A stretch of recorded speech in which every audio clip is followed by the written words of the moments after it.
Have you ever noticed how a single thought can change the entire course of your day?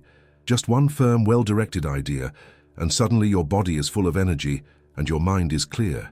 But the opposite happens too. One small worry in the morning and the whole day drags on. The truth is, it's not the circumstances that change, but the way you think about them.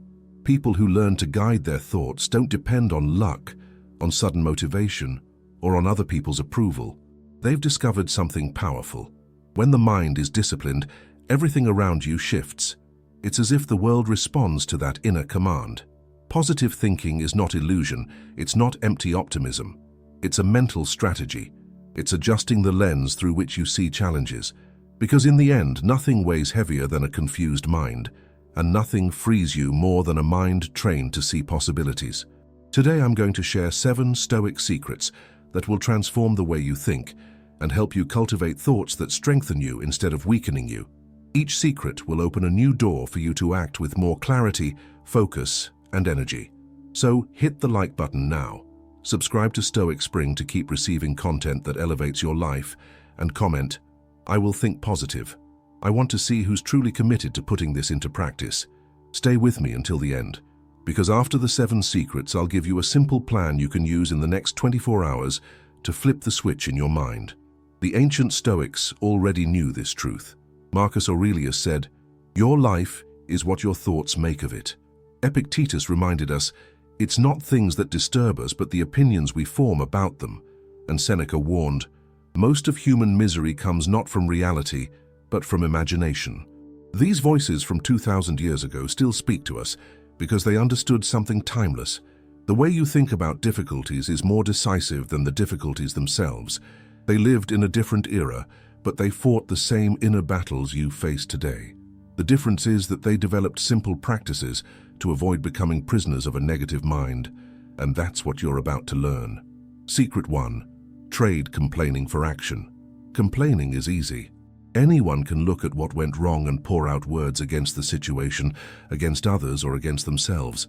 But no matter how loud, complaining changes nothing. In fact, it chains you to the same spot, repeating the problem. The Stoics saw this clearly and refused to feed it. Every time you complain, you reinforce a sense of powerlessness. But when you choose to channel that energy into action, even a small one, you create momentum. Picture someone unhappy with their body. Staring in the mirror and complaining won't change anything. But taking one step, putting on sneakers and going for a short walk, already begins the transformation. The mind understands there is choice, and that changes everything. At work, those who spend hours complaining about their boss or paycheck stay stuck, but those who use that same time to learn new skills or prepare alternatives are quietly building a better future. Positive thinking here isn't about ignoring problems, but about focusing on what can be done. Each small action breaks the cycle of complaining and trains your mind to be a builder, not a victim. Secret 2. Challenge pessimism. The human mind has a dangerous tendency to magnify what it fears. A small delay becomes a sign of total failure. A difficult conversation that hasn't even happened yet is imagined as a disaster. One small mistake turns into proof that nothing will ever work. Pessimism distorts reality and feeds ghosts that live only in your head. The Stoics practiced a powerful antidote: questioning. Before surrendering to negativity, pause and ask, "Is this really that bad? Or is it just my interpretation blowing things out of proportion?" That simple act separates fact from fantasy. A piece of criticism, for example, may feel like proof you're worthless, but when questioned, you see it's just one opinion or one detail to improve. Pessimism wanted to turn it into a death sentence. Reflection brings proportion. Many times it's not reality that scares us, but our rush to predict the worst. Questioning that impulse is like turning on the light in a dark room. What looked like a monster was only a shadow. This isn't about pretending everything's fine, it's about seeing clearly, treating real risks with strategy, and not wasting energy on imaginary dangers. The more you practice, the more natural it becomes to respond calmly, instead of in panic. Secret 3. Reduce information overload. We live in an era where the mind never rests. Notifications, headlines, endless messages. In this storm, positive thinking has no room to grow. Too much information doesn't make you stronger. It makes you scattered, anxious, and unfocused. The Stoics didn't have smartphones, but they already warned against distraction. They knew that a mind constantly pulled by outside noise loses control of itself. Today, when you wake up and immediately scroll through social media, you hand your mind over to chaos. The emotions you feel aren't even yours. They're manufactured by what you just consumed. Positive thinking requires silence, requires filters. Reducing information is not isolation, it's strategy, like clearing land before building. It's not the amount of data that gives you strength, but the quality of what you allow into your mind. You don't need 100 news updates. You need clarity about what truly matters. When you limit the flow, your mind calms down. You realize you don't need to react to everything. That calm is fertile ground where positive thinking grows. Cutting excess information is taking back ownership of your own mind. Secret 4. Breathe before reacting. Many of the moments we regret later are born from rushing to react. One harsh word, one misinterpreted gesture, and impulse takes control. The result is always the same. Clarity lost, calm gone, wisdom absent. Breathing before reacting is the antidote to this automatic loop. One conscious inhale and exhale creates distance between what happened and how you choose to respond. Your body slows down, your heartbeat steadies, your mind clears. In that small pause lies true self-control.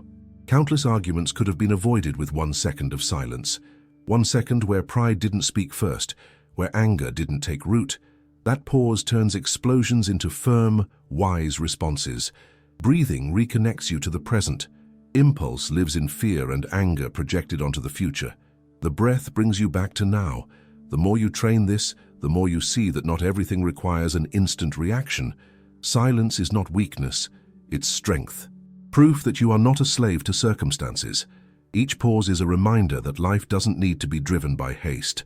Those who master this earn respect and radiate serenity. Secret 5.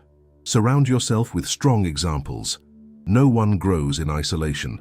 The environment around you silently shapes your habits, decisions, and worldview. If you want to cultivate positive thinking, surround yourself with people who embody clarity and discipline. Spending time with pessimistic voices is like breathing polluted air. Over time, your mind absorbs the same poison. A complaint here, a defeatist remark there, and suddenly your thoughts feel just as heavy. But when you're near people who live with calm and determination, something awakens inside you. They don't even need to teach you directly. Their posture itself is a silent reminder that a different way is possible. And today, this goes beyond physical presence. It's also the content you consume daily. If you feed your mind with negativity, shallow comparisons, or endless distractions, you can't expect clarity. But if you choose books, voices, and media that inspire and uplift, your mind reflects that quality. Choosing strong examples is deciding who you let into your mental circle. This isn't arrogance, it's protection. Every influence leaves a mark. Choose carefully. With the right circle, positive thinking becomes less of a struggle and more of a natural reflection of your environment. Secret 6. Watch your thoughts like clouds. Thoughts appear without permission. They come, they linger, and if you're not watchful, they take control. A painful memory, a worry about something that hasn't even happened, and suddenly you're no longer living in the present. The secret is to change your relationship with these thoughts. Instead of identifying with everyone, observe them like clouds in the sky. They come, they change, they pass. None of them last forever. The mistake is believing that each thought defines who you are. When you adopt the observer's stance, the weight lessens. Negative thoughts stop being absolute truths and become passing movements of the mind. You notice them, but you don't cling to them. It's like watching a scene without stepping onto the stage. That practice creates freedom. You realize you don't need to fight or obey every thought. Space opens up again, silence returns, and in that silence, positive thinking finds fertile ground. Much suffering comes from holding onto thoughts too tightly. But when you see them as clouds, they lose their storm power. You're not the storm, you're the sky that holds it. Secret 7. Value discipline over mood. Most people let their current mood decide what gets done. If they feel motivated, they act. If not, they stop. This roller coaster creates instability and blocks progress. The Stoics pointed to another way. Put discipline above mood. That means that regardless of how you feel, the commitment stands. Energy high or low, the decision remains. This posture changes everything. You realize you don't need motivation to act. Those who depend on mood live in ups and downs. Those who live by discipline build steady progress, like a river flowing regardless of weather. Of course, some days are harder. But the mistake is turning that into an excuse to abandon what matters. Discipline is the foundation. It holds firm even when winds blow against you. Over time, it builds confidence. You begin to trust yourself because you know you're not hostage to emotions. Valuing discipline is maturity. Feelings pass, consequences stay. Power lies not in waiting for inspiration, but in showing up anyway. Discipline is the bridge between dreams and achievements. The power of positive thinking doesn't lie in slogans or waiting for everything to work out. It lies in small mental choices that stack up and shape who you are. Today you learned 7 secrets. Trade complaining for action, challenge pessimism, reduce information overload, breathe before reacting, surround yourself with strong examples, watch your thoughts like clouds, and put discipline above mood. Now here's your 24-hour plan. Choose one action instead of a complaint. Challenge one negative thought. Cut out one piece of unnecessary noise. Practice one conscious breath before reacting. Seek one inspiring example. Observe one thought without clinging. And keep one commitment even if you don't feel like it. 7 small steps in a single day. If you do this, you'll already be changing the direction of your mind. If this video helped you, hit like, subscribe to Stoic Spring, and share it so more people can learn how to strengthen their thoughts. And I want to see who stayed strong until the end. Comment, I stayed until the end. Remember, the path to mastering your mind never really ends, but each step of clarity puts you at an advantage. Think positive, act firmly, and watch how the world begins to respond differently. See you in the next video.